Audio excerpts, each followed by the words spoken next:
We are live, and this is People of the State of Michigan versus Evan Butler, docket number 20-249FH. And Mr. Butler, I have a address for you on North US 127. Is that correct still? Correct. Okay. And do you work right now? I am working, yes. Where at?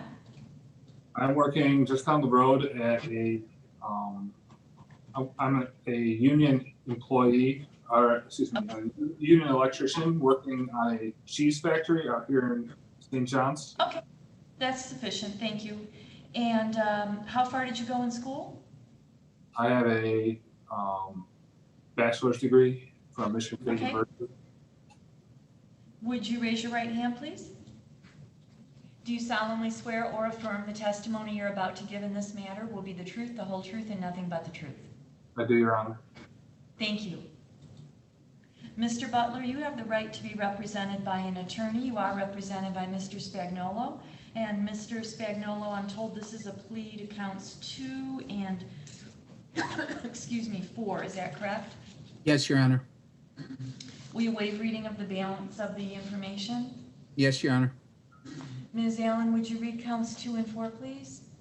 In the People of the State of Michigan versus Evan Butler, file 20-249-FH, State of Michigan, County of Ingham. In the name of the people of the State of Michigan, the prosecuting attorney for this county appears before the court and informs the court that on or about March 1st, 2020, at North Capitol Avenue and West Ionia Street, City of Lansing, Ingham County, the defendant did, in count 2, knowingly or intentionally possess methamphetamine contrary to Michigan law. This is a felony punishable by up to 10 years and/or $15,000.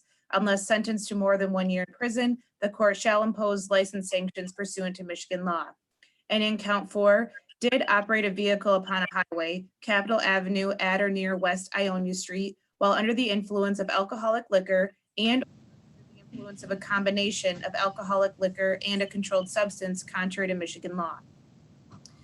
We ask the court take notice that this offense may have resulted in damage to another individual's property or physical injury or death to another individual, which would require restitution. This is a misdemeanor punishable by up to 93 days and/or $100 to $500 and/or 360 hours community service, rehabilitative programs, vehicle immobilization mandatory with a prior, cost of prosecution, reimburse government for emergency response, and expenses for prosecuting defendant. We ask the court to, this was committed against the peace and dignity of the state of Michigan. Mr. Butler, you're being charged here in one count with possession of methamphetamine. That is a felony punishable by up to 10 years in prison. And then the other count is operating while intoxicated, and that is a misdemeanor punishable by up to 93 days in jail. Have you had enough time to talk to your attorney about these charges? Yes, I have. Do you understand the charges against you? I do, Your Honor. Do you have any questions at all about what we're doing today? No, Your Honor.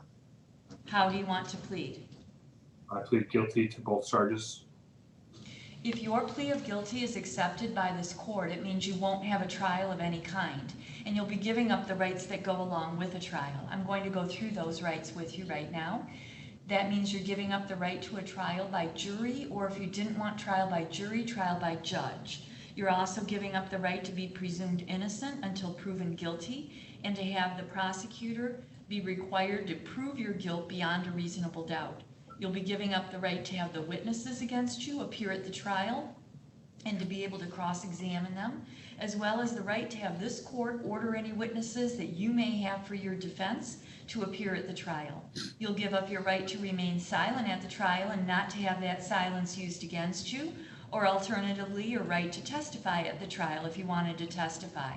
And then a couple of things about your appellate rights, and one is you don't get an automatic right to appeal when you plead guilty. Instead, you have to ask the higher court to hear your case, and they have to agree to hear it. And then the other thing you need to know is that there are many issues that you simply cannot appeal when you plead guilty, like you could if you went to trial and got convicted. Do you understand those rights? I do, Your Honor.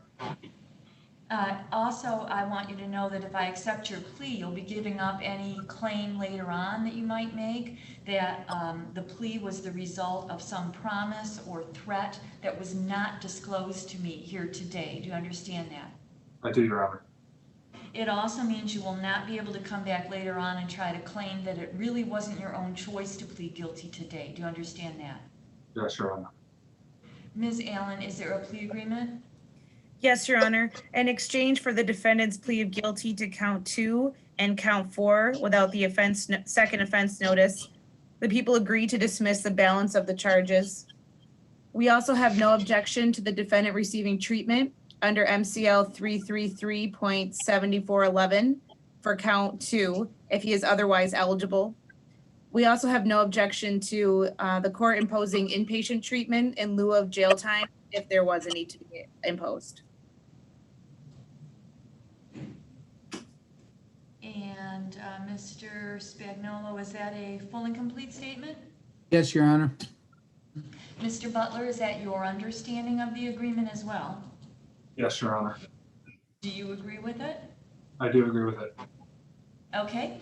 Now, I have not made any deals or agreements with anyone about your sentence. And right now, I don't even know what your sentence will be. Are you clear on that? Yes, Your Honor. Has anyone promised you anything else that hasn't been said here right now in order to get you to plead guilty? No, Your Honor. Has anyone used any threats? No. Is it your own choice to do this? Yes, Your Honor. And are you doing it because you believe you are in fact guilty of these offenses? Yes, Your Honor. Okay, so let's start with the controlled substance offense in count 2 and tell me what you did on or about March 1, 2020.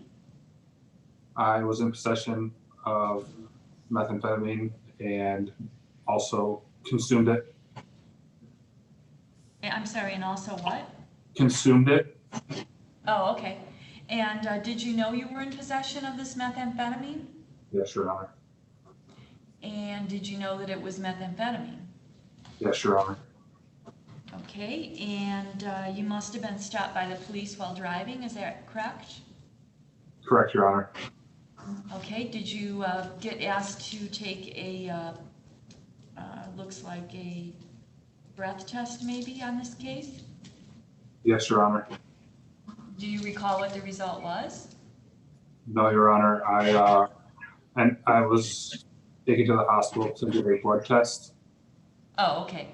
Was it more than 0.10?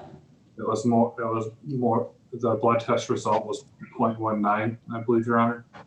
Okay, so it sounds like maybe we would call that a 0.19 blood alcohol level. Does that sound right? That sounds right, Your Honor. Okay, and you had in fact been drinking alcohol before driving the vehicle? Yes, Your Honor. And you were driving it on near Capitol Avenue and West Ionia Street, a highway open to the public, is that correct? Yes, Your Honor. And then all of this happened at around that location in Lansing, Ingham County, correct? That is correct, Your Honor. Has the court complied with MCR 6.302, Mr. Spagnolo?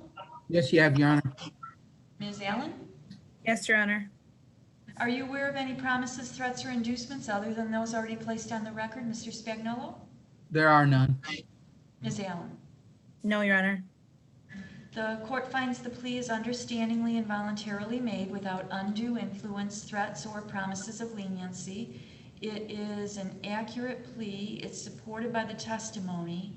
The plea is accepted. And sentencing, I would like to set for, I think this has to be an in-person sentencing rather than via Zoom. So Mr. Spagnolo, could you be present for sentencing on July 6th? That would be a Monday, July 6th at 2 o'clock.